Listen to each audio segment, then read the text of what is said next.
All right, we're going to continue with Hellen Keller by Margaret Fetty. Wild child. Helen's behavior got worse as she got older. When she was 5 years old, Helen hit people when she was upset. She broke lamps and dishes. During meals, Helen ate food often from other people's plates. Everyone let Helen do what she wanted to keep her from throwing tantrums.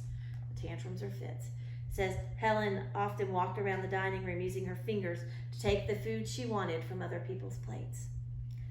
Kate Keller, Helen's mother, knew that her daughter was smart. Mrs. Keller had read a book about a blind and deaf girl named Laura Bridgman. Laura had been taught to communicate by using her fingers to spell words. Mrs. Keller believed that Helen could learn to use this manual alphabet just like Laura. It says Laura Bridgman, the first blind and deaf person to be taught to use the manual alphabet. And this is the manual alphabet. It's called sign language. In the manual alphabet, the fingers are shaped to stand for each letter of the alphabet. When the finger shapes for different letters are put together, they form words. So they spell out the words with their fingers. Help for Helen. Hoping to help Helen, the Kellers visited many doctors. Finally, they went to see Dr. Alexander Graham Bell, a well-known teacher of deaf students. He suggested that the Kellers write to the Perkins Institution for the Blind in Boston. The school could find a teacher. And this says Alexander Graham Bell invented the telephone. His idea for this invention began as a hearing aid for deaf people. It says Helen and Dr. Bell became good friends. This photo was taken of them in 1902. And then this is Anne Sullivan, was 20 years old when she became Helen's teacher. On March 3rd, 1887, the Kellers prepared the house for Helen's new teacher. Helen sensed the excitement. She wondered what was happening. The 6-year-old girl waited on the porch. When Helen felt footsteps, she held out her hands. She expected to touch her mother. Instead, she felt Anne Sullivan's arms around her. A surprised Helen tried to break free. You suppose she tried to break free because, how would you react if you're reaching for your mom and someone you don't know touches you? A breakthrough. Anne began teaching Helen right away. She gave the young girl a doll. Then Anne used her fingers to shape the letters D-O-L-L in Helen's hand. Helen repeated the finger shapes, yet Helen's face looked puzzled. She did not understand that her fingers spelled a word. And this is a picture of Helen with her dog Jumbo in 1887, the year that Anne came to teach her. Anne did not give up. She kept finger spelling words into Helen's hand. Finally, on April 5th, 1887, Anne took Helen to a pump. She held Helen's hand in the splashing water. Anne quickly spelled W-A-T-E-R. Helen stood still. The look on her face changed. At last she understood that the finger movements named things. And this is the pump where Helen learned the word water. Anne Sullivan had trouble seeing when she was young. She had many operations during her lifetime.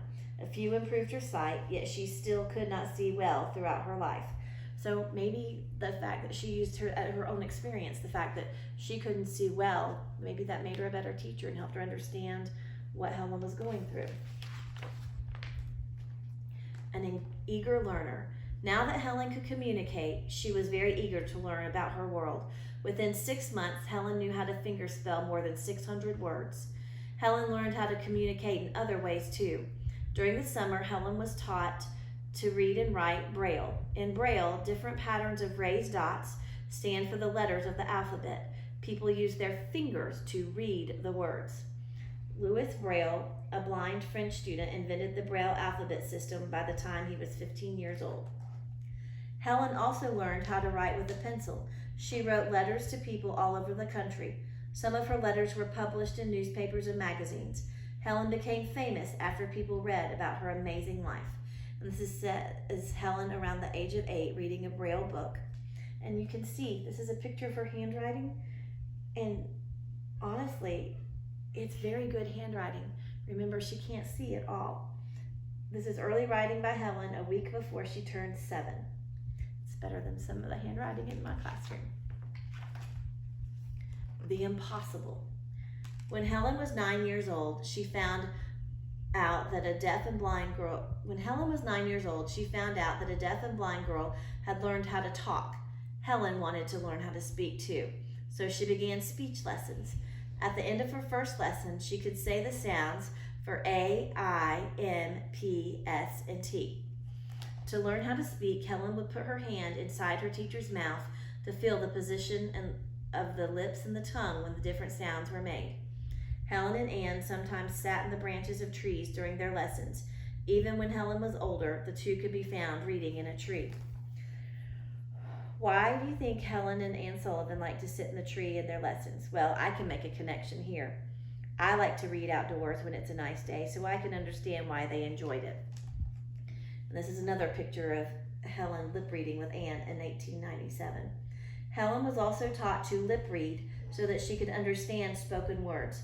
By feeling the speaker's lips and the vibrations in the nose and throat, she knew what a person was saying. Then in 1900, Helen did the impossible. She began taking classes at Radcliffe College. No blind and deaf person had ever been a student there before. She really did want to learn, didn't she? And so she continued her education in college. It's pretty amazing. Earning a living. College was a challenge for Helen. Few of the books were written in Braille, so Anne had to spell all the words into Helen's hand. Yet with Anne's help, Helen graduated with honors in 1904. Now Helen was determined to earn a living. In college, she had written magazine articles about herself, so Helen decided to write more about her life and thoughts. In 1903, the articles Helen had written about her life were published as a book, The Story of My Life. The book has been translated into more than 50 languages, and this says Helen was the first blind and deaf person to graduate from college. Helen quickly became interested in helping others. Since she was famous, people listened to her. Helen helped organize schools to teach job skills to the blind. She also supported efforts to get women the right to vote. And it says Helen learned to play chess. Here she is playing against Anne. Now, why did she want to help others? I think maybe because she was grateful to all the help that she had gotten. And so she was kind of, people had helped her, so she was going to help others, kind of paying it forward a little bit. The stage life.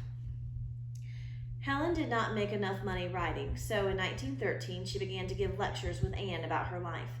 People paid to hear Helen talk. She spoke about helping the blind and deaf. Her lectures helped people understand the problems of the disabled.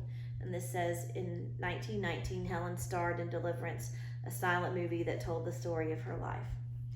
In 1920, someone asked Helen to do a vaudeville act. Vaudeville was a show where singers, dancers, and comedians performed. Helen liked being on stage, so she happily agreed. During the show, Helen and Anne talked about Helen's life. They let people ask questions. Helen gave funny answers. People enjoyed the act. Helen and Anne did a vaudeville act from 1920 to 1924. Helen learned how to put on her own makeup before going onto the vaudeville stage. And tomorrow we'll read the rest of our book. Thanks for listening.